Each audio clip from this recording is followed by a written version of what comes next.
Hello. Let me know how many pixels we have today. 5? 10? 15 pixels maybe? By the way, New York is not the only place with garbage roads. Welcome to Oak Creek, Wisconsin. You hear that? Bump, bump, bump, bump, bump, bump, bump, bump, bump, bump. There's no cars behind me, so I'm going 15 miles under the speed limit so I don't destroy my car. Bump, bump, bump, bump, bump, bump, bump, bump, bump, bump, bump, bump, bump, bump, bump, bump, bump, bump, bump. Listen to this. Bro. Really? Really? What the fuck? In 500 feet, I feel homesick. Right to take Interstate 94 westbound toward Milwaukee. This actually wasn't going to be the topic of the video, but I'm just amazed. Amazed. Now turn right to take the Interstate 94 west ramp. That's some crazy shit right here. I actually feel like I'm in New York City. I feel like I'm in Brooklyn. Anyway, so I am looking. One of the things I try to do is turn the things that I dislike doing or that are bad into something good. And one of the things someone asked me is, isn't it annoying having an electric car? Even with your shitty little Nissan Sentra, when you wanted to refill, it takes you 90 seconds, maybe 3 or 5 minutes if you're at a gas station with a line. And after the gas shortage that happened about a month ago, I noticed a lot of people,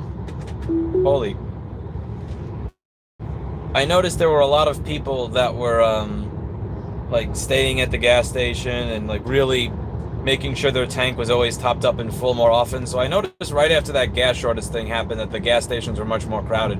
But aside from that, one of the things that I try to do is I always try to make the things that are negatives and find some way to turn it into a positive. Like one thing I remember mentioning in a recent video is I used to dislike, it would always be annoying when I would have this video that took me about 2 hours to make where I went over all the equipment that I use, and no one would look at it, but they'd always ask me what soldering iron to use, what this to use, what that to use. And I used to not like answering it. So what I did is I opened an Amazon affiliate account so that every time somebody would ask me one of those questions, I would get paid for answering it. So even if they did not buy what I suggested they buy, if they bought dog food or oil for their car or something, I would get like, 2 or 8% cut of it. And one of the things I've done with charging in my car is I've turned it into an event.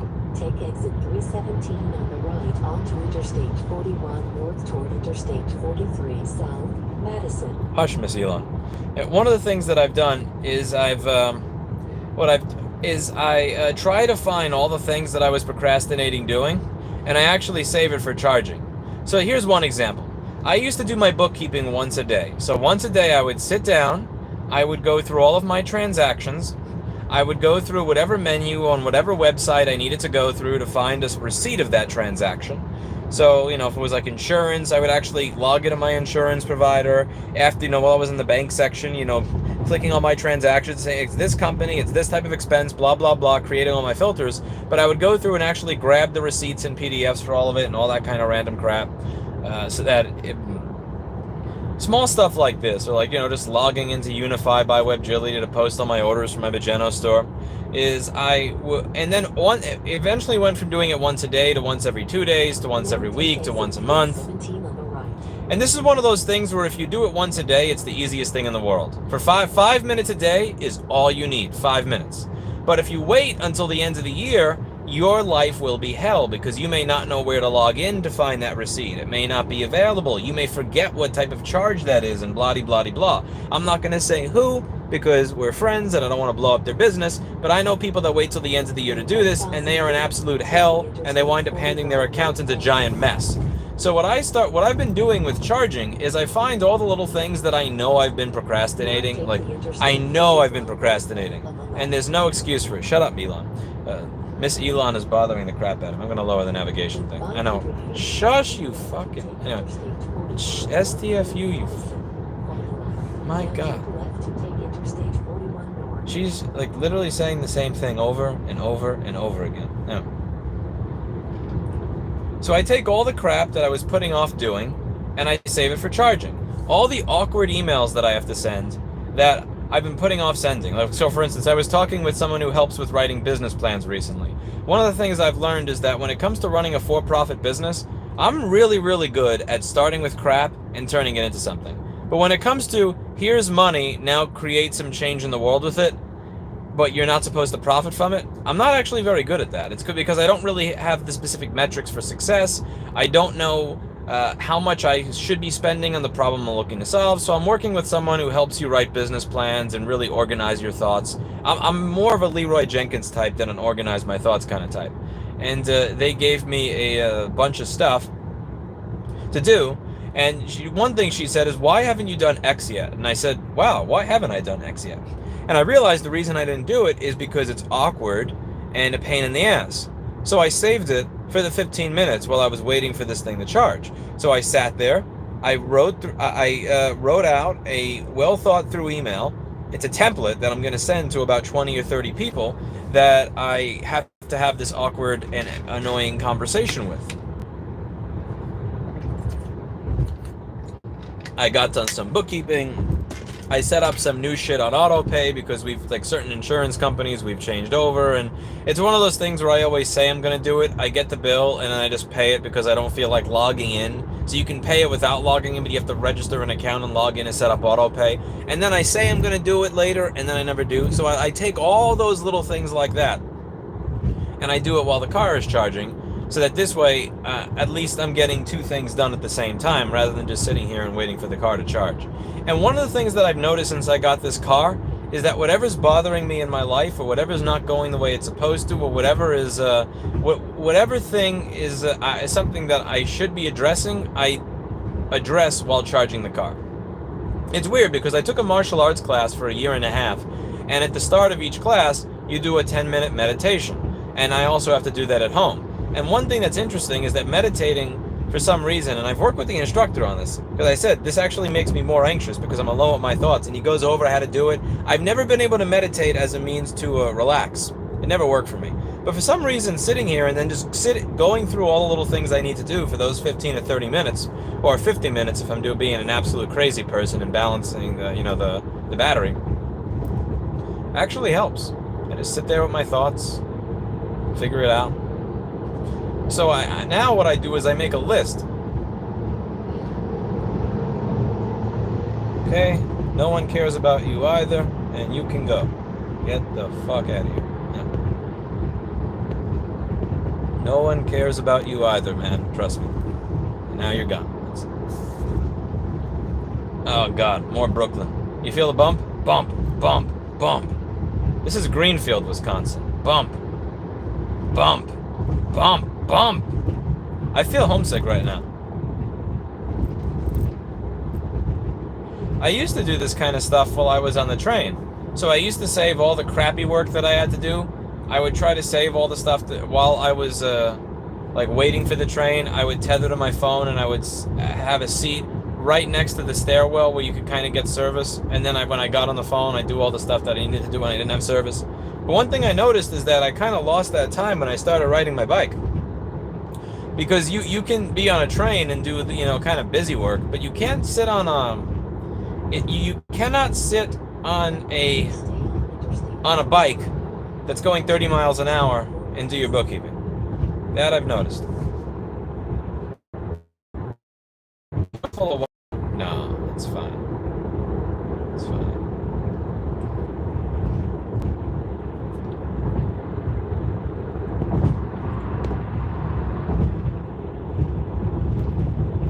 Frame weight is rear. I just said frame weight. Wow, I feel like Elmer Fudd. Is Lewis still doing Right to Repair Crusade? I don't know how to answer that question. Mr. Clinton is waiting at home to tell you that you suck. Yeah, I was playing with a dog today. I was actually running around with a dog today. By the way, that guy who said just don't hold on to the wheel during turns was right. If you hold the wheel, so the wheel wants to see that you're putting resistance on it. It's weird because the wheel wants to see that you're putting resistance on it to think that you're holding it, but if you put resistance on it, it turns off. It thinks that you're taking over, and then it turns off autopilot. So that was a good tip. That worked. Very weird and counterintuitive. It really kind of makes you want to just put a water bottle on the wheel to, just screw with the whole system. It's like the car's own internal Karen. It's hard to do that sort of money work. Definitely easier to turn a business from nothing to for-profit. Yeah, for me, I've always found it easier to say, okay, this is what people are willing to pay. This is what it costs me to provide the service. This is what it takes for me to learn how to do it. Okay, how can I cut every possible expense to make this profitable? Do I need a store in the beginning? Not really. Do I need this tool? No. Do I need this store? No. That stuff is fun to me. But getting a pot of money and then putting together a plan to use it for a goal where you don't, where the end, how about this? Victory is not you made more money than you spent. It's really weird. It's kind of confusing for me. So I've been working with someone to help me put together a plan on that. And it's weird because the plan itself didn't help me, but just some of the open-ended questions did. So for instance, one of the things that I had said is, when it comes to this repair.wiki thing, I said that I contacted a bunch of people in this business, and none of them were open to providing solutions for money. So one of the things I wanted to do, I figured, if there was a grant that was made, so this one guy watches my videos apparently, who's a billionaire, and he likes what I do. He thinks what I do is good, and he doesn't like big tech, and he said, I want to give people money to, give big tech a middle finger, and I like that you teach people how to do repair. So he said, what would you do if you had more money? And I thought it was a joke. I thought it was a meme. And one of the things I said I would do is, get more people to know what right to repair is a thing, and then take my guides and put them on steroids. So I have all these videos here where I show people how to fix things, and maybe instead of it just being me making videos, maybe I could get other people that fix other devices like Samsung boards, Motorola boards, Dell boards, HP boards, console boards, iPhone boards, to make guides that are like in the same spirit of mine, where they're teaching, but where those guides are, they teach you how to do something more than what iFixit does. Like iFixit is, here's how you replace the battery on your phone. I'm not saying that you shouldn't know how to do that, but it's a basic tier 1 repair that a 12-year-old can do. I wanted to show people how to do stuff that's a little bit more profitable, a little bit more advanced, complex. Stuff that's more economically viable. Like replace motherboard is not something that I consider very economically viable. But fix motherboard is something that's economically viable. If you tailgate me, it's not going to end well for you. Get out of here, you fuck. Anyway. And so one of the things is I had this really silly idea that money solves problems. So I thought, okay, let me contact people who are best at their particular niche, and the niches that I don't know how to do. Because I know how to do MacBook repair, but I'm not like the genius of Samsung board repair or iPhone board repair or whatever. And say, I would like to pay you so that each time you do a complex repair, you just write down, here are the symptoms and here was the symptom and the problem I was having. Here's the symptom of it, and then here was the solution. Here's what you should check, and here's what you do.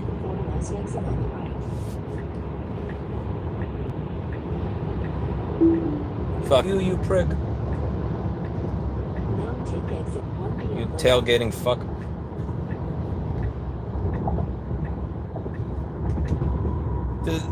So this is interesting. Not only do you have the bumps here, but you have the thing where the New York thing, where when you turn on your turn signal, the person next to you goes faster so that you can't go forward. So I turn on my turn signal and he speeds up so that I can't turn. It's like, nah, motherfucker. I got 0 to 60 in 4 seconds. That's not gonna work, you prick. So in my lawnmower, I couldn't do that. In the lawnmower, when someone would speed up next to me because I put my turn signal on because they're a cunt, I would be stuck. And now it's like, nah, that's not gonna work. Nice try. Nice try, you prick. Anyway.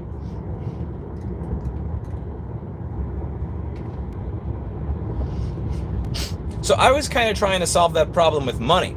And what I found is that even if you offer people money, We're in West Allis, Wisconsin, for the person who just asked. West Allis, Wisconsin. Even with money, people were fairly unwilling to help me solve that problem. And it wasn't when I would say, here's how much money I'm willing to give you. It was when I said, you tell me how much money it is to make this worth it to you. So she said, well, how many people have you asked? And I said, about 20. And then she said, how many people do you think are in this industry? I said, I don't know, maybe 10,000. So she said, so you've asked less than 0.2% of the people in this business. And I said, yes. And she goes, shouldn't you probably ask a couple of more? And it's a really basic question, but she said, you consider this a failure. If you're going to consider this a failure, perhaps you should ask more than 2.2% of the people. And it's like, okay, well, that makes sense. Yes, it does. That actually does indeed make sense. So I wrote up my email that I'm going to write to the 20 people that I spoke to that either said no or ignored me, to try to figure out, okay, how can we solve this problem? What would make it worth it? Here's what I see as the barriers. What should we be doing? What would entice someone? What type of system would be necessary? Because I'd like to build it. I think part of it is that a wiki sucks. Like, a lot of people don't want to figure out how to add pages to a wiki, then how to format shit on a wiki. By the time they finish doing all that, it's like they don't even want to come up with repair solutions anymore. But, a lot of that is the kind of stuff that I can get done while I'm sitting waiting for this thing to charge. And that's the kind of stuff that I don't really want to do because they're annoying emails to write and it's just weird. But I'm sitting there, I'm charging, thinking everything up in my head, meditating.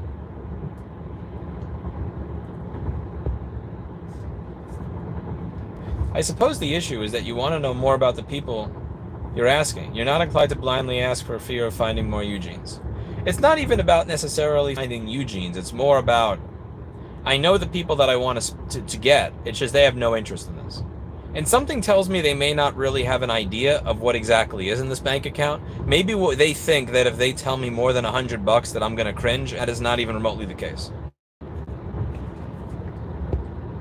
I'm also making another sales pitch to this gentleman because I gave up on the ballot initiative thing. I was going to do traditional lobbying in all the states that have bills out, and I'm working with someone on creating a plan to make that happen because they didn't raise anywhere near enough. But I'm also going back to that guy and saying, hey, Justin, how would you like to, I know you're a libertarian, but how would you like to fund a ballot initiative in a state to fund right to repair legislation? He's like, but we'll see. He didn't say no.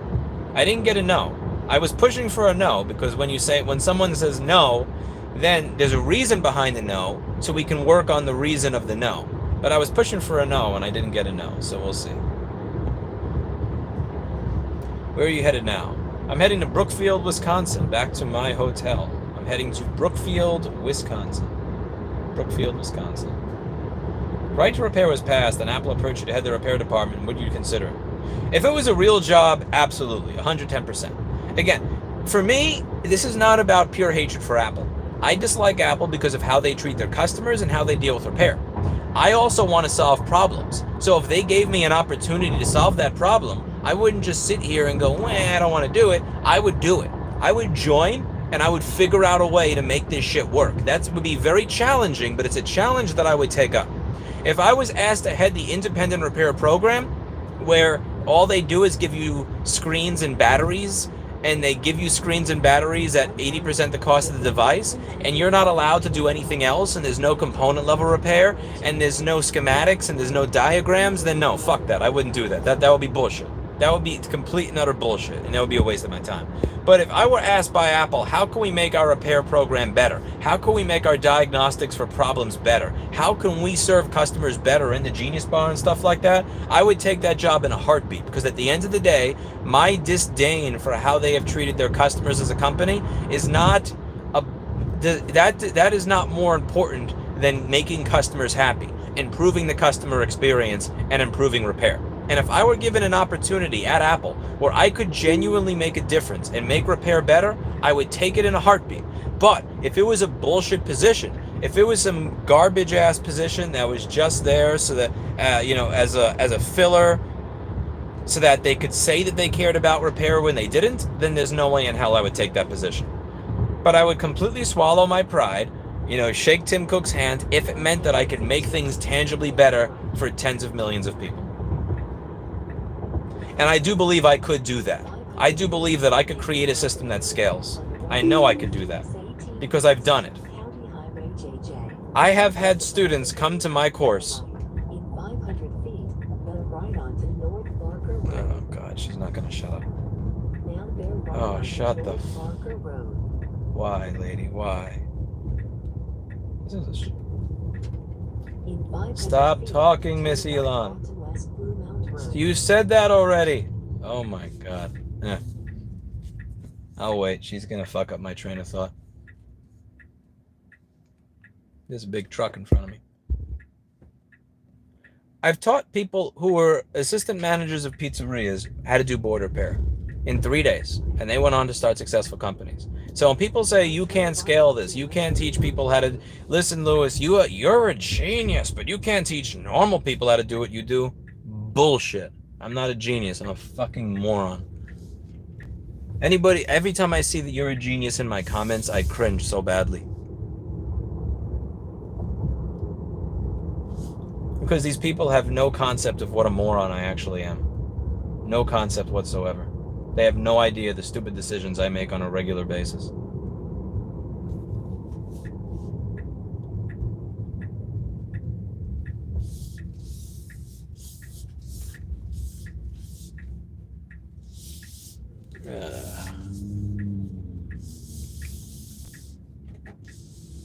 Wow. Speaking of stupid decisions I make on a regular basis, guess who just put the wrong address in his GPS? Anyway, I will see you all later. Yeah.